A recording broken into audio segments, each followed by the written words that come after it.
Imagine uma floresta tropical densa e a savana com a maior biodiversidade do planeta. Nestas vastas extensões de terra, florestas exuberantes e ecossistemas distintos se entrelaçam, abrigando uma riqueza de vida selvagem. 6 pesquisadores, escolhidos a dedo, foram convocados para explorarem os 2 maiores biomas do Brasil. Sendo assim, prepare-se para explorar as maravilhas naturais e desafios enfrentados por esses preciosos tesouros ecológicos. Esta é a Amazônia e este é o Cerrado. Sejam muito bem-vindos a mais um episódio do quadro Hora da Biologia.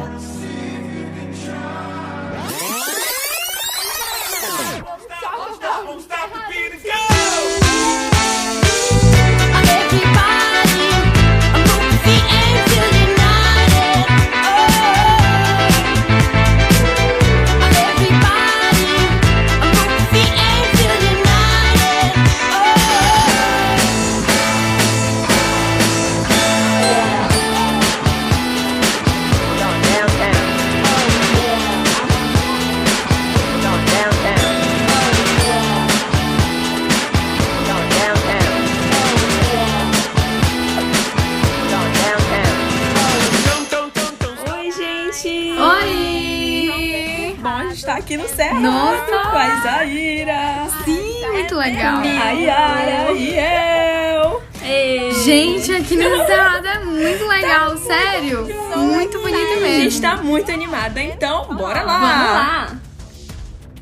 Um lugar tão bonito como esse também tem os seus problemas, gente. E as principais ameaças à biodiversidade do Cerrado estão diretamente relacionadas à monocultura intensiva de grãos e à pecuária extensiva de baixa tecnologia. Além disso, tem resíduos sólidos que são descartados pelas pessoas perto dos rios. A utilização indiscriminada de agrotóxicos e fertilizantes tem contaminado o solo e a água também. O uso de várias técnicas de aproveitamento intensivo dos solos tem provocado o esgotamento de recursos locais. O Cerrado é um bioma que tem uma larga ocupação, chegando a 20% de todo o território brasileiro, abrangendo todos os estados do Centro-Oeste, além da Bahia, Maranhão, Piauí e Tocantins, sendo o segundo maior bioma do Brasil. A localização do Cerrado se encontra em uma zona de clima tropical sazonal de inverno seco, muito semelhante ao que a gente observa lá na África, e é até por isso que a gente denomina ele como uma savana brasileira. Esse tipo de clima é caracterizado por ser quente e com pouca incidência de ventos. Pensando assim, podemos dizer que a precipitação neste bioma é forte. Há 2 estações bem definidas, uma estação seca, que é de maio a setembro, e outra chuvosa, de outubro a abril, e a precipitação média anual é de 1.500 a 500 mililitros.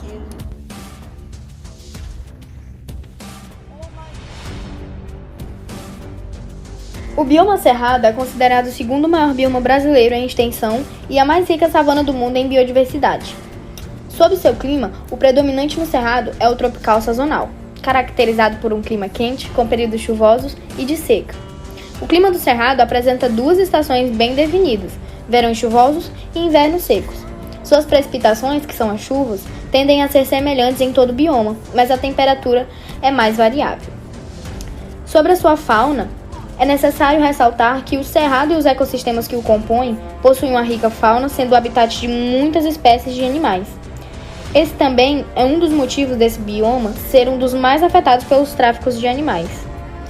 E no Cerrado é possível encontrar espécies endêmicas, ou seja, exclusivas dessa região, bem como espécies que vivem em outros biomas. A vegetação do Cerrado é semelhante à savana, com árvores baixas, esparsas, troncos torcidos, folhas grossas, raízes longas, gramíneas e arbustos. E olha, gente, mais lixo por aqui. E voltando, por ser muito extenso, os ecossistemas presentes no Cerrado são classificados como Cerradão, Cerrado Campestre, Cerrado Rupestre, Típico, Cerrado, Campo Limpo de Cerrado, de Pampas, de Várzeas e Veredas. Nossa, gente, o Cerrado tem vários tipos de solos, e os latossolos são os mais predominantes. A cor varia entre vermelho e amarelo. Esses apresentam uma boa permeabilidade e são bem profundos, auxiliando numa boa drenagem por maior parte do ano. Só que a baixa fertilidade natural dos solos se dá pela acidez, pobreza em nutrientes e elevada saturação de alumínio. Nossa, que foto legal que eu tirei! Nas fisionomias do cerrado tipo, ralo e rupestre, a vegetação predominante é arbóreo arbustivo e sua cobertura arbórea pode variar de até 50% a 20%. No Parque do Cerrado, as árvores ficam concentradas em espaços específicos e em área com uma delicada elevação do terreno. E algumas espécies podem se apresentar sutilmente. E para essas, damos o nome de murundus. E nossa, gente, uma pausa nas informações para falar desse céu e desse lugar que, apesar de muito quente, é bastante ventilado e muito bonito. Aqui a gente vê várias aves, várias árvores, mas tá muito sol e muito quente. E para finalizar, temos as formações campestres com 3 tipos de fitofisionomias: o campo sujo, campo limpo e o campo rupestre.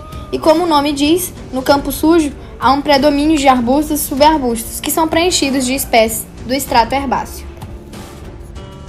O processo de desmatamento do Cerrado, ele começou ali logo depois da segunda metade do século XX e foi devido aos avanços da agropecuária para o interior do país nesse período. Já é possível saber que menos de 48% da vegetação original encontra-se conservada e, para piorar, o desmatamento só vem aumentando, sendo maior mesmo até que o da Amazônia. As principais causas de devastação no Cerrado são o avanço das queimadas e a retirada de suas matas para a utilização do solo na agropecuária. Aliás, é importante falar que a área que foi retirada hoje é o principal local fornecedor de grãos do país, com destaque para a soja, que é a maior atividade econômica do Cerrado. Nossa, que céu lindo! Vocês sabiam que o Cerrado é o coração do Brasil?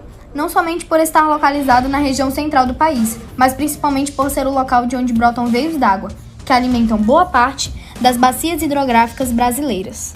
Bom, gente, infelizmente esse tempo aqui no Cerrado tá acabando, né? A gente já tá indo embora, mas foi muito legal todos os aprendizados que a gente teve Foi uma aqui. experiência muito interessante mesmo, e é muito triste estar indo embora daqui agora, desse lugar muito bonito. Foi uma experiência muito legal mesmo. Nossa, gente, várias memórias que eu vou levar daqui. Que lugar incrível! Sim, tchau! Tchau, gente! Beijo. Até a próxima! Oi, pessoal! Nós estamos agora na Amazônia e, bom, eu sou a Gilene. Oi, eu sou o Hugo. Oi, eu sou o Felipe. E, bom, nós podemos começar um pouco falando sobre a criação desse nome desse lugar, então podem vir comigo. Bom, a região amazônica, ela pertencia até mais ou menos 1750.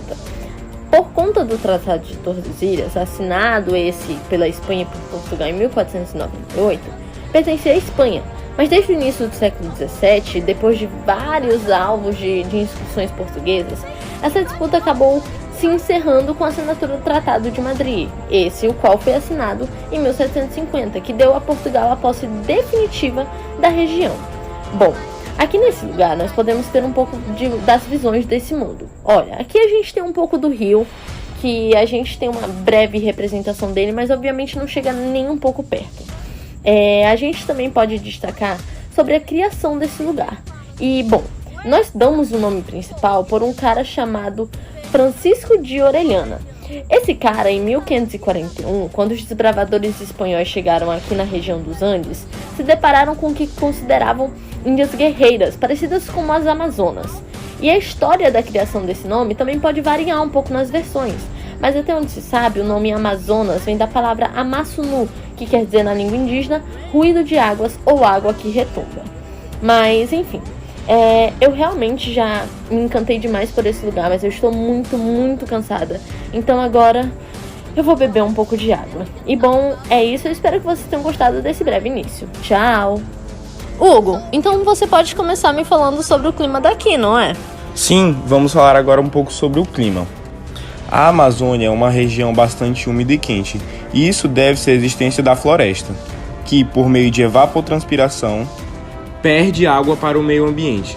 O clima predominante é o equatorial úmido, com temperaturas que podem chegar à média de 27 graus Celsius. Já que estamos falando sobre o clima, hoje está bem quente e abafado, vou até tomar um gole d'água. Falando um pouco agora sobre a umidade, em épocas de chuva pode chegar até 80%. Contudo, nas estações de seca pode chegar a 77%. sendo assim uma taxa muito elevada. A floresta amazônica possui uma composição heterogênea, com fitofisionomias que podem ser classificadas de acordo com a proximidade a cursos d'água, sendo elas matas de igapó, matas de várzea e matas de terra firme. Matas de várzea são aquelas localizadas em áreas mais baixas, as que sofrem inundações periódicas conforme as cheias dos rios. Os solos das várzeas são extremamente férteis devido aos sedimentos depositados pelas águas dos rios, enquanto as matas de igapó são localizadas em áreas mais baixas. Elas sofrem inundações permanentes, por isso se encontram sempre alagadas.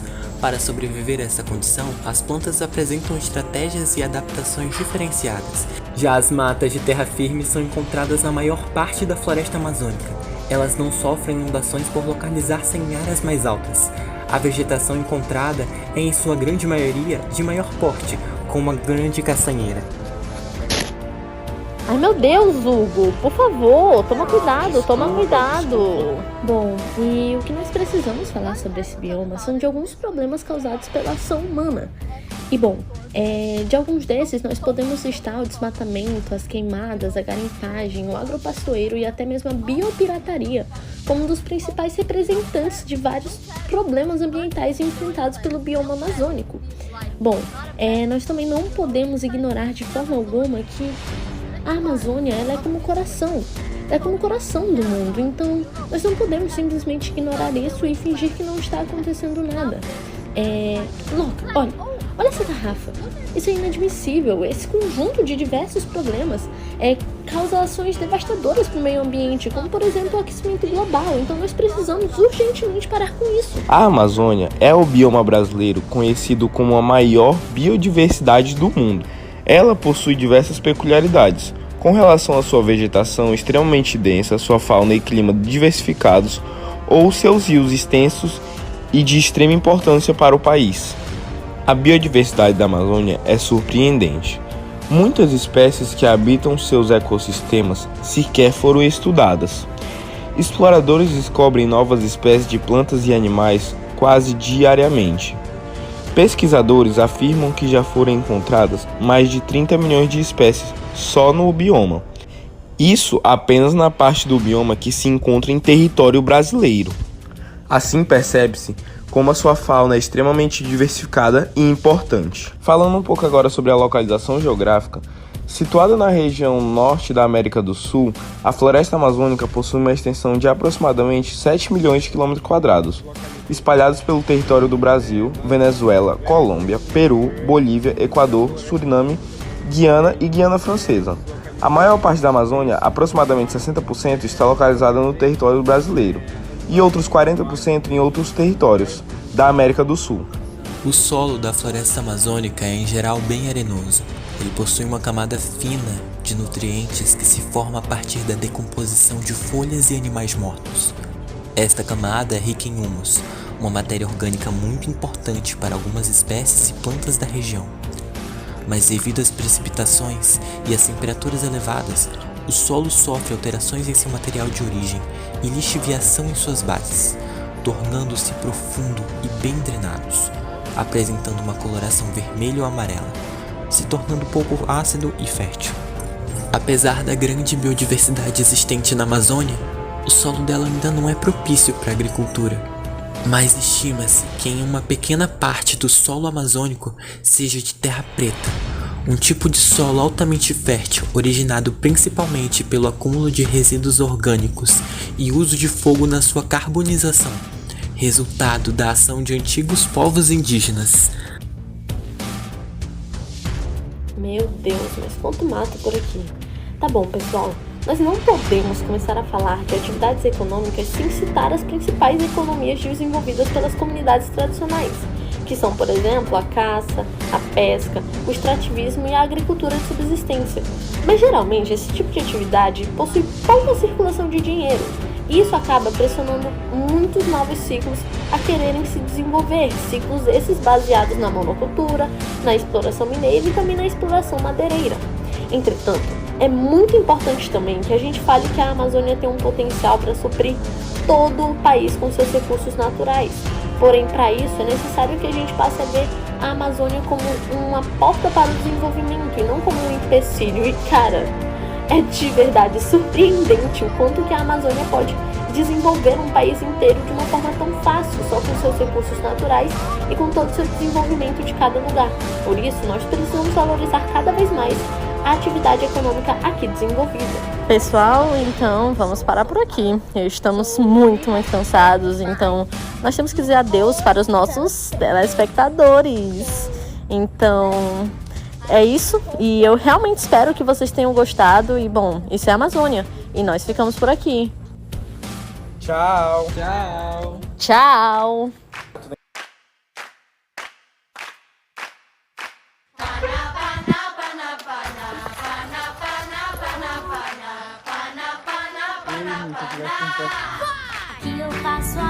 I am woman, I am teacher, I am sexy.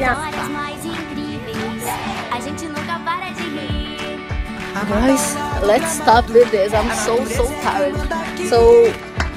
And this girl is so white.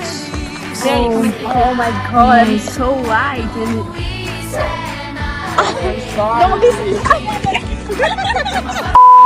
Mentira. Não, é cerrado. Está cerrado. It's very hot. I want to place this very mosquitoes. They trabalho the f***. Really tired, so I'm gonna drink some water.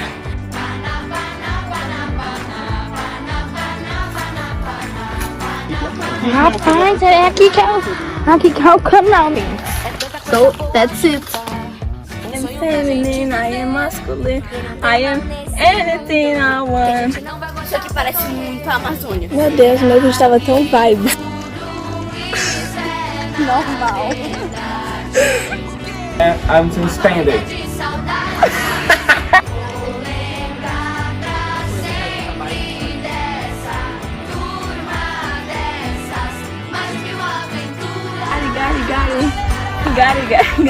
Got it going on. Menina, Como é que né?